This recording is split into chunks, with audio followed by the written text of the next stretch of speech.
વરસાદની એક અંધારી રાત હતી. ગામના બસ સ્ટેન્ડ પર એક 70 વર્ષના વૃદ્ધ ભીના કપડામાં એકલા બેઠા હતા. તેમના હાથમાં માત્ર એક નાની થેલી હતી અને આંખોમાં આંસુ હતા. ગામના લોકો પસાર થતા હતા, પણ કોઈએ પૂછ્યું નહીં કે બાપુ, તમે અહીં કેમ બેઠા છો? થોડા સમય પછી એક ચાની લારીવાળાએ પૂછ્યું, બાપુ, ઘરે નથી જવાનું? વૃદ્ધ ધીમા અવાજે બોલ્યા, આજે મારું ઘર જ રહ્યું નથી. આ શબ્દો સાંભળીને લારીવાળો પણ નિઃશબ્દ થઈ ગયો. આ વૃદ્ધનું નામ હતું હરિભાઈ. આખી જિંદગી તેમણે મહેનત કરીને દીકરાને ભણાવ્યો, ઘર બનાવ્યું અને પોતાની દરેક ઈચ્છા ત્યાગી દીધી. પત્નીનું વર્ષો પહેલા અવસાન થઈ ગયું હતું. હવે તેમનો એક જ સહારો હતો, તેમનો દીકરો. દીકરાના લગ્ન થયા પછી થોડા મહિનાઓ સુધી બધું સારું ચાલ્યું. પરંતુ ધીમે ધીમે ઘરમાં વાતાવરણ બદલાવા લાગ્યું. નાની નાની વાતોમાં હરિભાઈને અપમાનિત કરવામાં આવતા. તમારા કારણે ખર્ચો વધે છે, તમે કંઈ કામના નથી, જેવા શબ્દો રોજ સાંભળવા મળતા. હરિભાઈ બધું સહન કરતા. તેમને લાગતું કે સમય બદલાશે.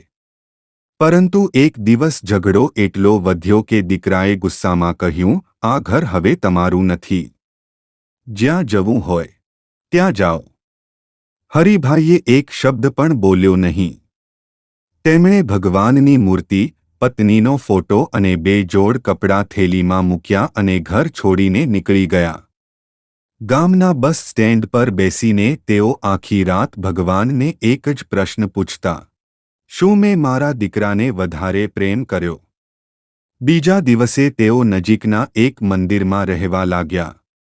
મંદિરના પૂજારીએ તેમને પ્રસાદ આપ્યો અને રહેવાની વ્યવસ્થા કરી.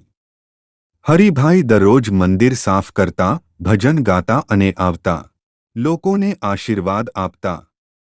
ગામના બાળકો તેમને દાદા કહીને બોલાવવા લાગ્યા.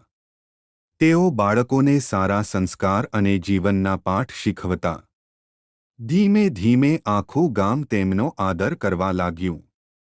બીજી તરફ હરિભાઈના દીકરાના ઘરમાં મુશ્કેલીઓ શરૂ થઈ.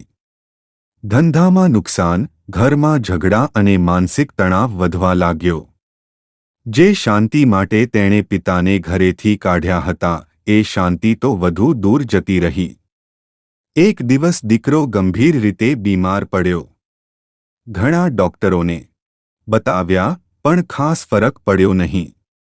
ત્યારે ગામના એક વૃદ્ધે કહ્યું, જે માણસે પોતાના પિતાનું દિલ દુભાવ્યું હોય, તેને સાચી શાંતિ કેવી રીતે મળે? આ શબ્દોએ દીકરાના હૃદયને હચમચાવી દીધું. તે તરત જ મંદિર પહોંચ્યો. હરિભાઈ ભગવાન સામે આંખો બંધ કરીને પ્રાર્થના કરી રહ્યા હતા. દીકરો તેમના પગમાં પડીને રડવા લાગ્યો. બાપા, મને માફ કરી દો. મેં બહુ મોટો પાપ કર્યો. હરિભાઈએ આંખો ખોલી. તેમના ચહેરા પર ગુસ્સો નહોતો, માત્ર પ્રેમ હતો. તેમણે દીકરાને ઊભો કર્યો અને કહ્યું, દીકરા, માતા પિતાનું હૃદય કાચ જેવું નથી, માખણ જેવું હોય છે. તું પાછો આવ્યો, એ જ મારા માટે સૌથી મોટો આનંદ છે. આ દૃશ્ય જોઈને મંદિરના બધા લોકોની આંખો ભીની થઈ ગઈ. તે દિવસ પછી દીકરાએ પોતાના પિતાની સેવા કરવાની પ્રતિજ્ઞા લીધી. તેણે સમજ્યું કે પૈસા કમાવા સરળ છે, પરંતુ માતા પિતાનો આશીર્વાદ ગુમાવી દીધા પછી જીવનની સાચી ખુશી મળતી નથી.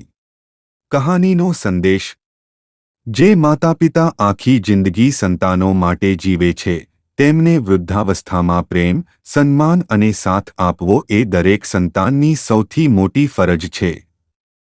ઘરમાં માતાપિતાનું સ્થાન કોઈ લઈ શકતું નથી. તેમના આશીર્વાદથી જ ઘર સાચા અર્થમાં સુખી બને છે. જો તમારા માતાપિતા તમારી સાથે છે, તો આજે જ તેમને એક વાર પ્રેમથી કહો, તમારા હોવાને કારણે જ મારું જીવન સુંદર છે.